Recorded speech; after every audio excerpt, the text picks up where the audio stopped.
gözüm ey göre göre ya derdin alim ey kör olan maram bakıp ey görmeyene ey göz dememişem.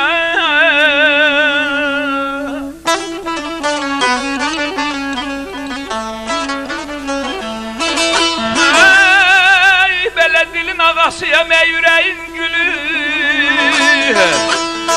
kalbim ökmeden de ey göz dememişem,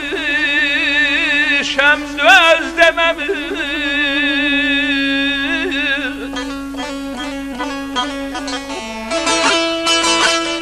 Böyle diline yağasıyam ey yüreğin gülü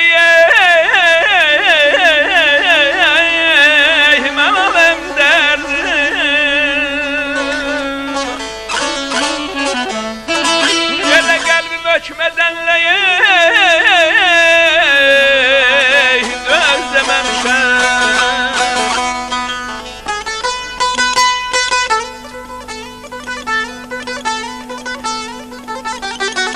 Gözüm göre göre kör olan maram, bakıp görmeyene göz dememişem.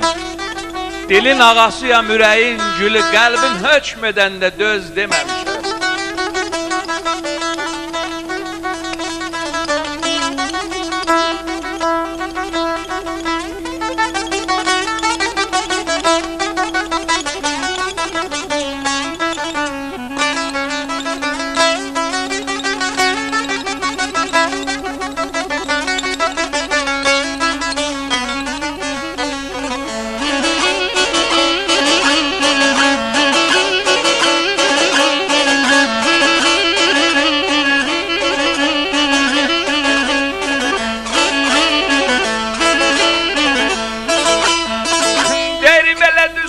Çoxları ya derdin alim eyincidi ki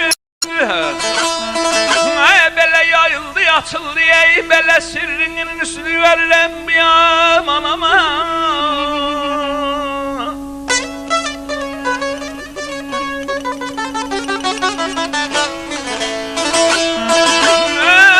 Ey belə yuvaday yuvad demişəm ey tüstüye tüstü, yandırıp yakmasa ey köz dememişem, köz dememişem.